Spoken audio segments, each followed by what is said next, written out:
Hi folks, you're with Tacitus today, your pushback channel, and thank you for joining this audio live stream. Please listen to this presentation as you would a radio broadcast. In this essay, I'd like to talk about the issue of how just two white men, straight white men, having just a bit of idle chit-chat.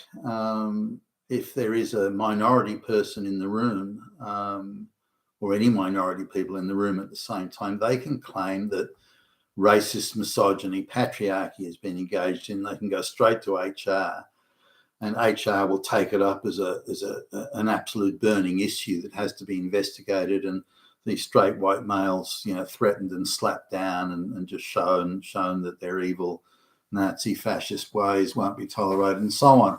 So I just want to talk about the sort of the backdrop to this. There's a lot of workplaces around now where the minorities, or the so-called alleged minorities, are actually in the majority. So that straight white males, or white people generally, but straight white males in particular, are now the minority in these workplaces in Australia and elsewhere around the Western world. And not only that, but the minorities have been hired not on any basis of merit.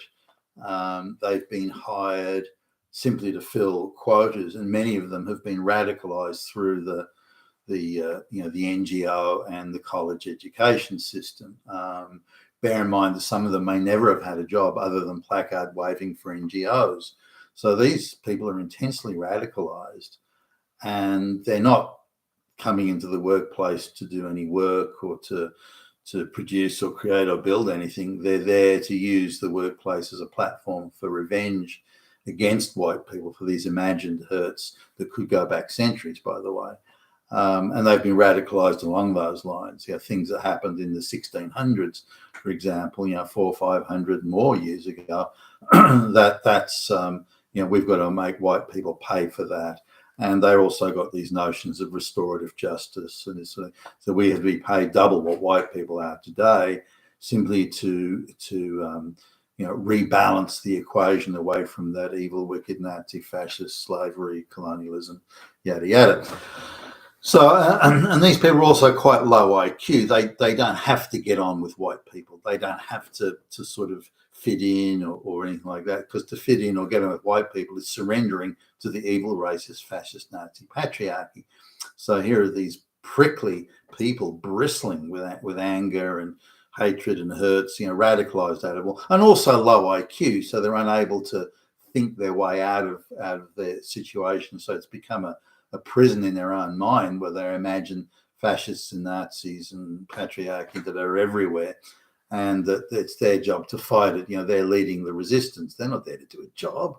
They're leading the resistance, and any straight white males that are employed there are the enemy, and the resistance is to be directed against them. And so they're ultra on the lookout for the slightest word or syllable or anything that they can use to claim, there you go, Nazis. Now, this is not dissimilar, of course, to how things are on university campuses and endless quangos and NGOs all over the place. But in the workplace, you'd say this sort of thing, does it really have a place? But it does, particularly in things like public services and NGOs, but also increasingly in the bigger multinational firms that rely on government legislation protection to fatten up and beef up their profits, as part of the globalist shtick. So they've also got masses of these people on board, these minorities on board. Now, this has affected me, more than once. This is in the business I have a share in, and so. So I was in recently and this is not the first time it's happened to me, by the way. So this is a personal experience, so a front row seat gig on this one. And so I'm talking to one of the guys there. He's the straight white male. He's the sort of, if you like, the the senior technical engineer on a particular project, and he's there to sort of do the debriefing for us for the work we're doing. So it's top of the range intellectual property type work. This is not the work for people that dig ditches or labourers or something else. So now, for some reason, that the company's decided that to supervise us, we need a brown woman who speaks, I don't know, barely passable English. You can sort of barely passable. And now she comes from a third world country, got lots of tattoos. She'd be in her 20s. And for some reason, the company decides that she has to be like the overseer. Now, this is someone who has almost no understanding of what it is we're doing and how we're doing it, what's involved in it. So why they would pick some, it's almost a deliberate act of humiliation. I sort of wonder, why did you do that? Why not put someone in if you got to have someone in that role, put someone in there who's at least qualified for it. Why is she needed to supervise? She's even supervising the guy, the technical engineer dude, who is the company's foremost expert in this area of technology. And he, in effect, has been made to report to some third world brown peasant chick that speaks broken English and has no understanding. Yeah. So he's sort of caught up in this as well. Anyway, so we're in the room. I got the meeting with him. She decides, me and my colleague have a meeting with him, and she decides to deal herself into the game. Why she's coming to the meeting, I don't know, because she won't understand anything that's going on. But she deals herself into the game, so she appears.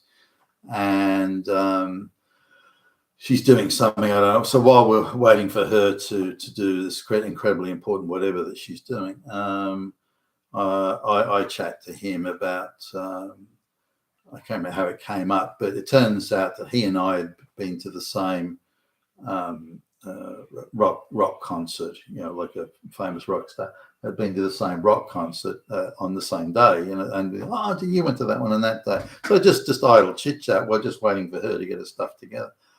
And my colleague joined in. Oh yeah, I've got some of his records or CDs, whatever. And so we were doing that. Where were you sitting? I was down the back. I was over the side, and so idle chit chat. I mean, it's hardly a big deal, but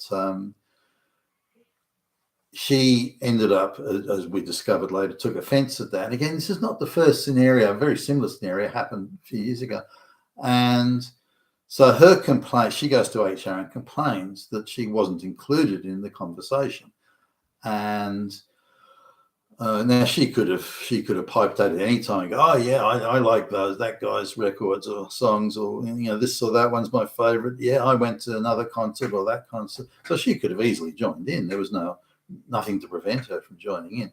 But her complaint to HR, remember she's an overpromoted brown third world peasant chick who's been radicalized through the NGOs and so on.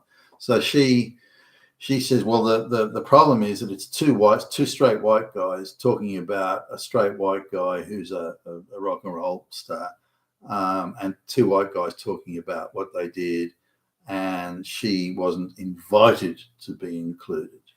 Now, no one who was a part of that conversation was invited. You just join in. It's one of those spontaneous, you're in the room together and anyone can join in any time, and no one's not included or disincluded or anything like that.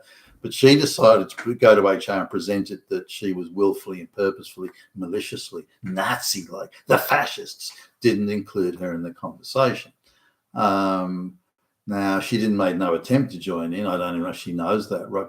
Coming from a third world country, it's unlikely she's knows as much about or has been to the concert of that rock star. So I suspect the issue was that she couldn't be included because she doesn't like that music or doesn't know anything about the rock star, or has never heard his songs or something like that. I think it's really that's probably the issue.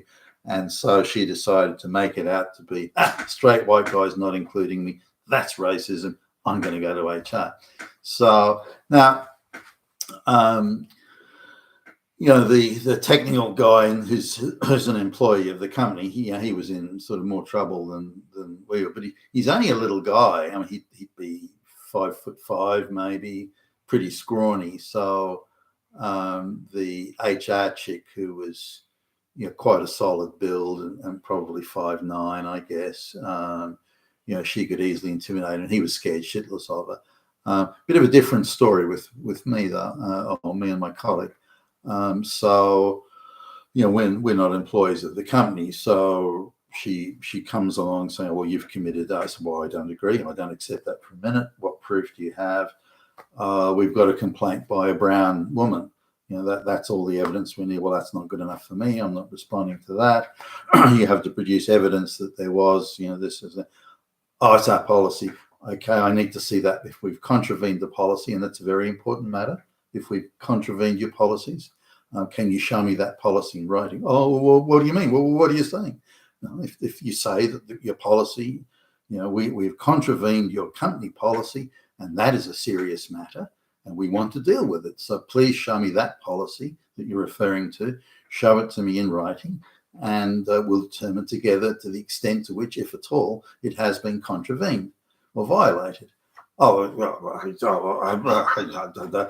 no such policy. No, it's a bluff. She's just put on a bluff there. Now, she's not used to the pushback.